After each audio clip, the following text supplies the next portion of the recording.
Things were getting heated now. The Prime Minister fired back with a jab of his own. She's not a lawyer or a leader. Which, to be fair, might have earned a few gasps and perhaps a ooh or two from the backbenches. But Kemi wasn't flustered. She pressed on like a detective who's one question away from cracking the case. If the case was solid in April, when charges were brought and it collapsed later under the current government's watch, then what changed? That's not a riddle. That's basic cause and effect. Now, to the Prime Minister's credit, he promised transparency. He'd publish the witness statements. Soon. Eventually. Probably after going through the proper channels and asking everyone nicely if it's okay. And Kemi, not unreasonably, said that's not quite good enough. If there's nothing to hide, why delay? Why not also release the meeting minutes, the email chains, the text messages, maybe even the carrier pigeon transcripts? But perhaps the most searing moment was when Badenoch reminded the House that trust isn't just about what's said, it's about who's saying it. And the Prime Minister, according to her, had previously expressed confidence in someone closely associated with a very troubling scandal. It wasn't just about this spy case, it was about trust, transparency, and whether the government is capable of standing up to a major global power, in this case, China, when the stakes are high. And let's not forget the final zinger. If the Prime Minister cannot protect the... Yes, good people, welcome. We have to consider something very important today, and what we are considering today is something that you need to contribute to this video. You really need to talk about this. We need to understand exactly how you feel. Because in this very situation, if we are not saying the truth, what is at stake may not really be handled well. You see, Badenoch is always out to say the truth, even in the midst of quietness of so many other persons. And she is asking only a simple question. And the question is not something that is too difficult for someone to answer. If you are a leader, then why are you quiet? If really, truly you are a leader, why is your office not active? That is the question she is asking the Prime Minister of UK. Asking him to come out clear, talk to the people, tell us, if you cannot protect the members of this house, how then can you protect the entire country? Yes, I want you to watch. Mr. Speaker, thank you for marking 4 years since the terrible murder of Sir David Amess. I know that the whole House will want to join me in remembering our former colleague. He is very much still in our hearts and minds. Yes. The way he died reminds us that the security of members and this Parliament is paramount. So it concerns us all that the case against two people spying on members of this House has collapsed. It is simply unbelievable. Exactly as I expected, the Prime Minister had to be dragged out at the top of PMQs to give a statement that answers no questions. I don't know what they're laughing. I don't know what they're laughing at. We are talking about the security of this Parliament. He had to be dragged out to repeat only more obfuscation. It is simply unbelievable. It is simply unbelievable that he is trying to say the last government did not classify China as a threat. So I will refresh his memory. In 2021, the previous government's integrated review described China as the biggest state-based threat to the UK's economic security. In 2024, the Minister for Security said from that dispatch box that China poses a threat. But let's leave aside the government. In 2022, the Director General of MI5 in November classified China as a threat in his remarks. How is it possible that the government failed to provide the evidence that the CPS needed to prosecute? The substantive evidence was provided in 2023 by the previous government. That is when the witness statement was submitted. I am going to disclose it They will all be able to read it. The substantive evidence was written and disclosed and submitted in 2023 under the last government. I noticed she didn't indicate whether ministers were involved in that at the time. Mr. Speaker, she questions what's in the review, the refreshed review in 2021 and 2023. Let me be clear. The then Foreign Secretary, sitting I think over here, the Honourable Member for Braintree, 1 month after the arrest, so absolutely the relevant time, gave a speech at Mansion House. It was called Our Position on China, setting out the government's policy. He said in that speech, summing up China as a threat in one word would be, his words, impossible, impractical, and most importantly, unwise. Foreign Secretary, Mr. Speaker,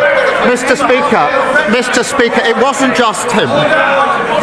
Mr. Speaker, the leader of the opposition was business secretary at the time. In September 23, the leader of the opposition said, her words, September 23, the relevant year, her words, we should certainly not be describing China as a foe.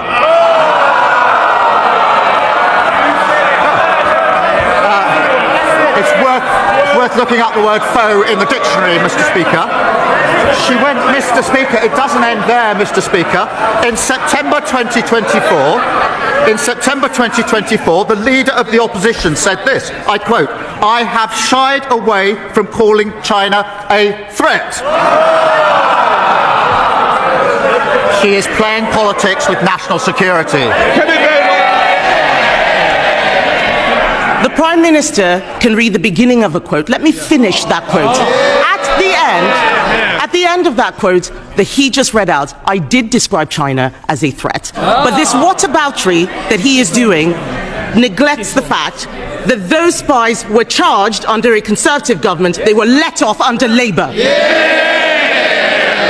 has not answered any questions. On Monday, Mr. Speaker, on Monday, the Security Minister repeatedly told the House that ministers did not take decisions, that it was the Deputy National Security Advisor who had full freedom.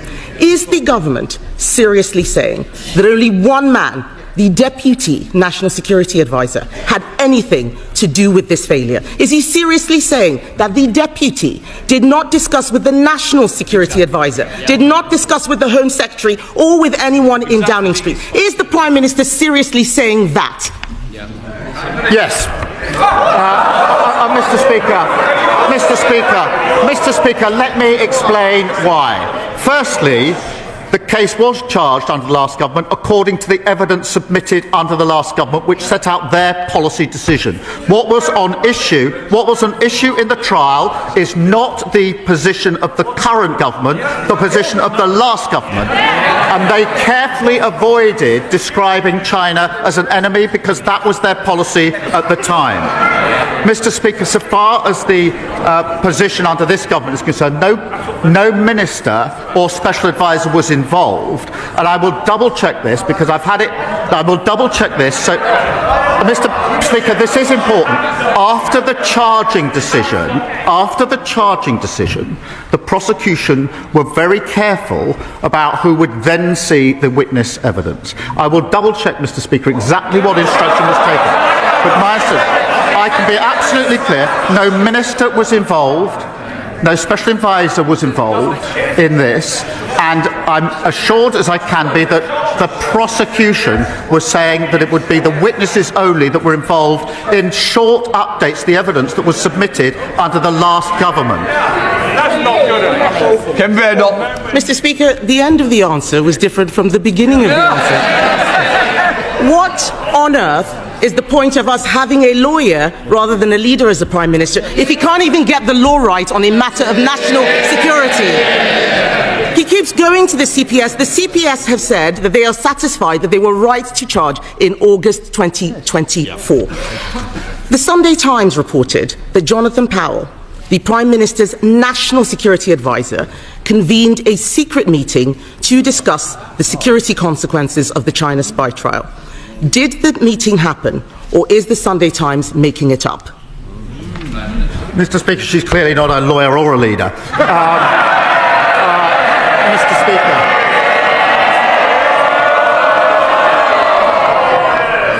the problem for her is I do actually understand the law. I know what's got to be proven.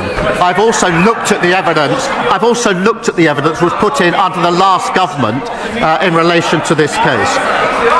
There was a meeting in September. That did not involve the National Security Advisor discussing the evidence in any way, nor, Mr. Speaker, one further piece of evidence. The final statement in this case was submitted in August 2025. There was no further submission of evidence, one way or the other, after any discussion in September. This is a red herring, a completely scurrilous allegation made by the Leader of the Opposition.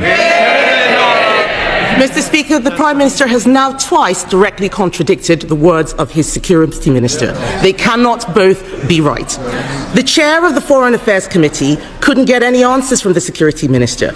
The CPS said that they were satisfied that the decision to charge the case in April 2024, not August, in April 2024 was correct on the basis of where the law stood at that time. This is a matter of fact. It is not a matter of what the previous government had thought. It is not a matter of it not meeting a legal test. It did. Something must have changed when the charges were brought and when the case collapsed. The charges were brought under us, the case collapsed under them. Can the Prime Minister tell us what changed and what collapsed the case? Mr. Speaker, I've said I will publish the witness statements in full. The whole House will then see exactly what was set out in 2023 in the substantive witness statement and exactly what was set out in the two supplementary witness statements, and she will then realise what she's just said is entirely baseless. Mr. Speaker, the CPS has said in the clearest terms that this prosecution was dropped because this government did not provide the statement they expected.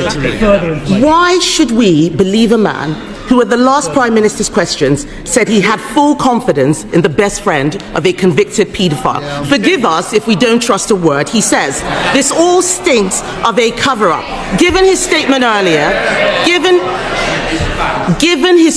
earlier, will the Prime Minister publish today not just the government witness statements, but also the meeting minutes and all of the correspondence that he had with the CPS? Mr. Speaker, let me be clear. The only process I want to go through is in relation to some of the individuals in the statements to make sure they know it's coming out. I can assure the House there's no substantive delay here. I know it is of concern to a number of people, acute of concern to them. I will have the statements out in full. There is a bit of proper process I need to go through. The honourable member will understand why that's necessary. Then they'll be published in full. She asks about minutes, etc. There is a usual rules and process for government. But I remind her that the substantive issues in this case were discussed at meetings under the previous government. So they're asking me to disclose the discussions that they had in relation to the witness statement in the first place. Mr. Speaker, you deserve better, and this House deserves better than the evasive answers that we have had from the Prime Minister. Even the former Cabinet Secretary, Lord Butler, has accused the government of being economical with the truth on this issue. The Prime Minister can't tell us why Jonathan Powell had a secret meeting which the Security Minister said he had no involvement in the case. He can't tell us why his government did not provide evidence that China was a threat. I suspect those statements won't prove it either. He's blaming his civil servants. He's blaming the media. He's blaming the last government. He cannot explain why he could not see this case through. He should have seen this case through. And let me be clear, Mr. Speaker, about what has happened. A serious case involving national security has collapsed because this government is too weak to stand up to China. And if the Prime Minister cannot protect the members of this House, what does that say about his ability to protect this country? Are you surprised? She is telling the world that this guy is only a lawyer, not a leader. And that is the part I want each and every one of us to talk about. I really want to hear your comments, because if we are not saying something, it simply means the truth may not really be told. So this one requires the contribution of everybody that watched this video. Watch and make sure that you say something. I want to hear what you are saying in the area of that comment. Thank you very much for watching. God bless you. See you.